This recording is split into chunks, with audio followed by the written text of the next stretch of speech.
for tuning in to another edition of Outside the Shop with me, your host, Daryl D. Lane, where I get to talk about everything that I normally don't get the chance to talk about. My regular sports podcast, Barbershop Sports Talk, which you guys can all find on Spotify, iTunes, Stitcher, Apple Podcasts, Google Podcasts, Radio, SoundCloud, or wherever you get your podcasts from. Check on the description below. We have two links. One link is Josh Allen. Is he the best quarterback in the NFL? The other one is, I believe, Red River rivalry, Oklahoma versus Texas. Why is it so important? So check out those links below. Subscribe to the YouTube channel. Like, comment, and subscribe also. Thank you, everybody who's tuning in via Twitter/Periscope, Facebook Live, and YouTube live stream. I really, really appreciate it. And check out the regular podcast. Like I said, Spotify, Apple, iTunes, all those podcasting apps. I had my good friend on, Ben Karen, host the Sports Waffle podcast, and we delved a lot into Week 5 of NFL predictions, Week 6 of college football predictions. We talked about the Rams versus Seahawks, that Thursday night football game. We also talked more about the Urban Meyer fiasco and how Tom Brady and Bill Belichick aren't keeping it real with Ben Karen. So all that was really good. So first, let's start with this, the game. I'm just going to give some quick thoughts. First of all, the Rams have one of the most underrated receiving corps in the NFL. So they have Van Jefferson, Robert Woods, Cooper Kupp, Tutu Atwell, who hasn't been getting a super amount of time, and he runs like 4.3. And he's their punt returner, I believe. And Deshaun Jackson, who at 35, 36, however old he is, he's still like 4.4, 4.3, right? So they have an array of wide receivers who can all make plays, and all who do certain things. They all do certain things very well. Matthew Stafford, they keep extending the field with him. It'll be 3rd and 3, and they're taking shots down the field. They have trust in him, more trust than he had in Goff. It seems that he has kind of unlocked this Sean McVay offense, which is very scary. But like I've said numerous times, Matthew Stafford's one of the most physically talented quarterbacks in the NFL. He has amazing arm talent. It's really special to see him succeed, and really cool to see him succeed. In terms of the Seahawks, listen, the Seahawks, my conclusion about the Seahawks is they're in black, right? They have a couple of good guys on defense, Bobby Wagner, Jamal Adams, obviously Russell Wilson is fantastic, future Hall of Famer, DK Metcalf's top 5 wide receiver.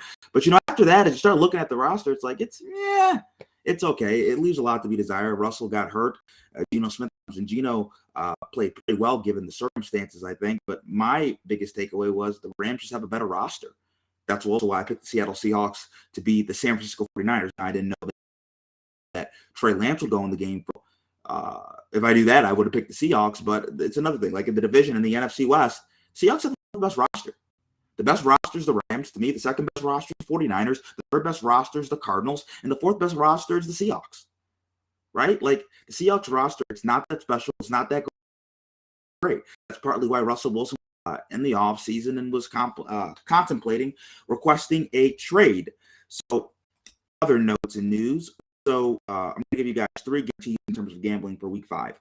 So Packers versus Bengals. The Packers are going to be going to Cincinnati. Cincinnati is plus 2.5. I'm going to pick the Packers to win and cover. I think that when you look at this matchup, the Bengals have had close games with the Packers' divisional rivals, the Bears and the Vikings. Most would think the Packers can beat those teams, right? And they beat them all by at least 10 points. They can beat them by at least 10 points. You wouldn't be shocked if the Vikings beat the Packers beat the Vikings by 10 points, or if the Bears lost to the Packers by 10 points. That wouldn't surprise you. Cincinnati needed narrow wins to beat those teams. Cincy is somewhere in the middle between the Pittsburgh Steelers.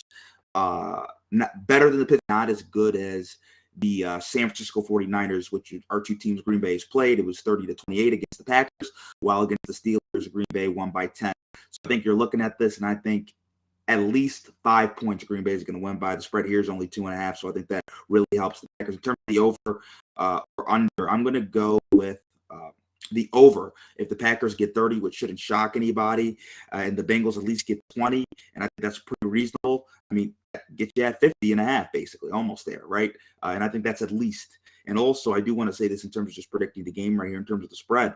The Packers have shown they can push to 30 any given game. The Packers are almost automatic for 30. Besides the Saints game, which is kind of an aberration, that they're good for about 30. So I think this is a really good bet to take. So if you're into gambling, definitely hop on that. Also, Patriots are plus 9 against the Texans. They will be going to Houston. I like the Patriots in this one. So Belichick is great against rookie quarterbacks. He is 22-6. The last 6 games against rookie quarterbacks, he's only allowing 9.5 points, right? So that's kind of like the threshold right there, a little under 10. Also, let's remember how bad Zach Wilson played. The Jets lost. Zach Wilson threw 0 touchdowns, 4 picks, and the Jets lost 25-6, right? Zach Wilson's 10 times better than Davis Mills, who's arguably the worst quarterback I've ever seen since Nathan Peterman, which is saying a lot, folks. So we're talking about a lesser talented quarterback, probably a worse football team. We know the Patriots have a very good defense, and Belichick's record against rookie quarterbacks is phenomenal. And since Davis Mills has taken over, this offense in Houston does not look great. It really hasn't.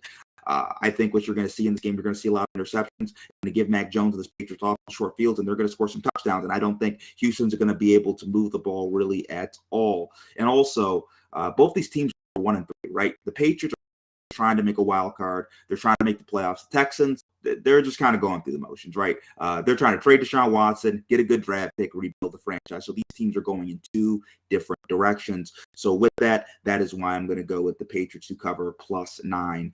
And also, in terms of the over-under, I'm going to take the under. The under is 39.5.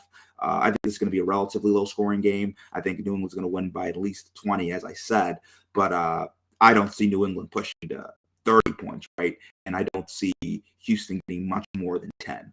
So that's where I see that game. And lastly, in terms of gambling predictions, I'm going to go with the Dolphins are +9.5 at Tampa Bay. So this is really interesting, right? So the Dolphins have not scored more than 30 points on the year at all. They have a backup quarterback in Jacoby Brissett, who is not the thrower of the football that a Tua Tagovailoa is. The Bucs have gone for 30 pretty much every game this year, besides the New England game at New England, with obviously with Tom Brady, all the history there with Belichick. That's an abnormal situation. When you look at all the weapons on this Tampa Bay Buccaneers team, they should easily be getting over 30. Like 30 should be a threshold they clear pretty easily. I think the Dolphins, 20-ish is where I think they should be around, not much more. Mac Jones, when Mac Jones played Tampa last week, Mac got like 17 points, and he's a much better thrower of the football than Jacoby Brissett, and it was hard, right? And so I don't think, given that, I don't think Jacoby's going to be able to get much more than 17 at most. I'm saying 20, but in reality, we could see this 13 to 14, maybe even 10. So that's why I'm going to go with the Tampa Bay Buccaneers +9.5. Also, I do want to say this in terms of the over and the over or under. I'm going to go with the over. It's 48 points. I think we could see Tampa get into the mid-30s pretty handily, and I think you could see if Miami gets into the mid-teens, I think you're starting to get closer to that 48 threshold. And lastly, NBA GM survey. So we're going to get to this. I'm going to list off another couple parts of this. So as I'm loading this right now on my phone to look at all of it, we're going to start with this. Who is the best point guard in the NBA? So 57% of people said Stephen Curry. At 2 was Damian Lillard at 17%. At 3, it was Luka Doncic at 13%. At 4, it was LeBron James at 7%. And then after that, it was Chris Paul. Chris Paul and LeBron were tied at 7%. So the best point guards in the league: Steph Curry, Damian Lillard, Luka Doncic, LeBron James. I actually think LeBron should be number 2 if you're going to count LeBron as a point guard, maybe even 1.